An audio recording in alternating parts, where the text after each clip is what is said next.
You're calling from a 301 area code. Who are you? Where are you calling from? Hey, what's up, Michael? It's Vic from Maryland. Hey, Vic, what's going on? What's on your mind?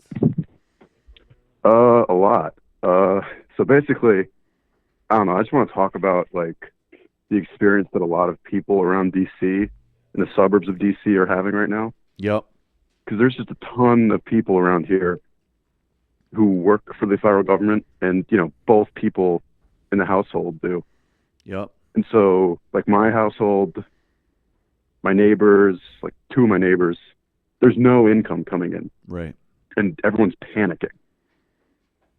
Like it is, it's kind of surreal. Like, Yeah. people are just talking about, what are we going to, and this is a pretty affluent neighborhood, but people are, worrying about the rent and car insurance.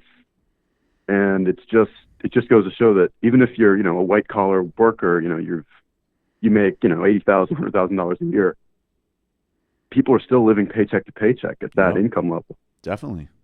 It's, so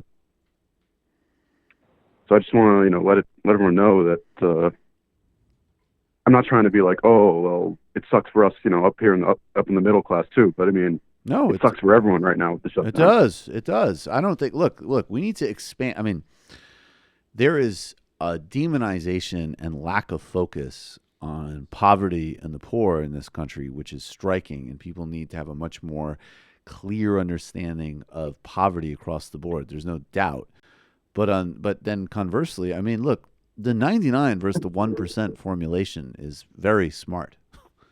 It's both correct in a Mhm. lot of ways and, savvy politics. We need to have some basic grand premises that there can be massive across the board organizing around. Things like Medicare for all, obviously, things like free college, things like, student debt relief, things like, in fact, a Green New Deal, free public transportation. I mean, all of this stuff actually, when you really branch out the implications of these things, it has massive implications positively for almost everybody across the board who aren't essentially oligarchs.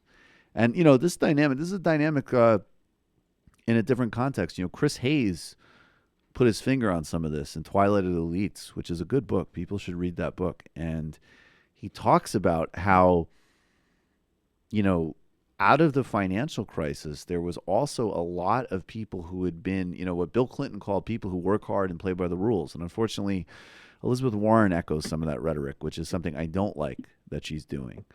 And, this idea that like, maybe I'm upper middle class, I work hard, I did all the things that you're supposed to quote unquote do, and now like my kid's gonna not make more money than me. Things are just, things have just generally across the board, just downscaled and depreciated. Or maybe even like, you talk to people again, look, other people have it worse, no doubt, but this isn't a competition. It's about solving and creating a different dynamic for everybody. There's people who, say they made, 160,000 a year, blah, blah, blah. They had a family, things are good. And now that same person, savings wiped out by Wall Street mismanagement and wiped and criminality. Now maybe they're in a position where they're making 50 a year and debts piled up on a variety of things, and maybe they're sandwiched in between, on one hand, parents that they need to help because of the insufficiency, even though of course Medicare and Social Security are huge, but still there's a lot of senior poverty and problems. And then kids on the other end that can barely be in the job market and are suffocated with student debts. So I mean, yeah, it this way of doing the economy is only good for Wyatt Coke and Wyatt Coke like things, right? Like it does not work for most people. Appreciate the call, man. Thank you so much. And speaking of which, though, here is a totally different perspective in the interest of being fair about the government shutdown, because maybe Vic was being a little bit melodramatic there when he talked about how people in the DC suburbs are starting to get really anxious because they can't pay bills, they can't financially plan. People up and down the economic scale are getting hit really hard by Mitch McConnell's complete, we already know, he's totally craven and immoral. His own political survival will always come first. He doesn't want to be primaried, so he'll keep the shutdown going.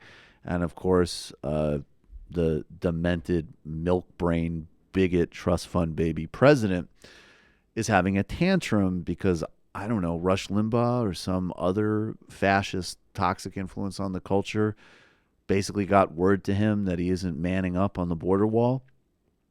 So this is affecting real people's lives. But here is Kevin Hassett, who's an economic advisor to Donald Trump. He's appearing on the NewsHour on PBS, and he's going to give us another perspective on this. Let's check this out. A couple of other topics. Is the government shutdown going to have a negative impact on the economy, particularly if it drags on? Workers are furloughed, and right now it's about 25% of government workers are furloughed, which means that they are not allowed to go to work. But then when the shutdown ends, they go back to work and they get their back pay. Huge share of government workers were going to take vacation days, say between Christmas and New Year's.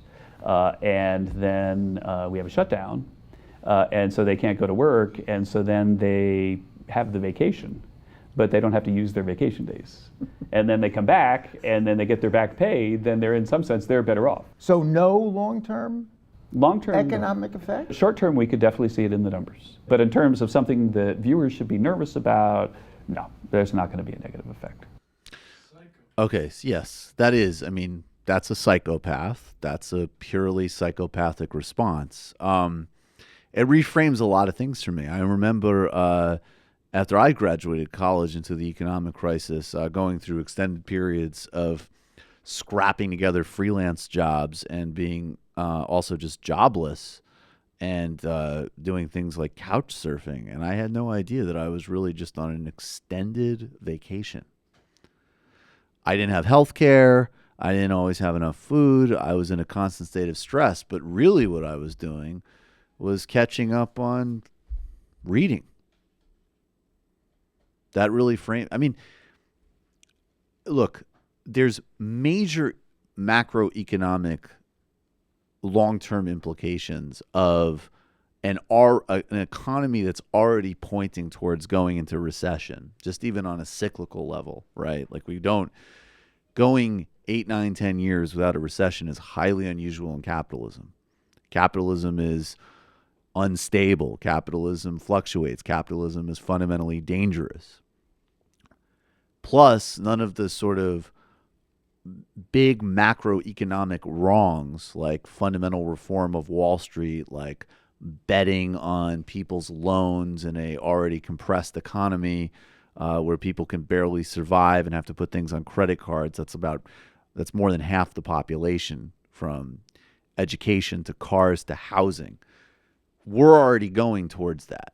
Plus all of the other indicators that people don't talk about when they say, quote unquote, the economy, like mass inequality and gaps and all of the other structural problems that have been exasperated by the big 2017 tax giveaway to the oligarchs of this country. But so a government shutdown and that impact on spending and planning and people's also natural desire to pull back from that is going to have economic effects in the long term. But that's also just the complete disregard for the sociopathic, the psychopath is right now people are not able to buy food necessarily. They're defaulting on loans. Some people are getting automated messages from the IRS because the IRS, of course, IRS workers, you can't call and get service from the IRS right now. So picture a scenario where you get an automated message from the IRS saying that it's going to give you an asset forfeiture if you don't pay, but then you can't call them to negotiate something. So that's the situation we're in.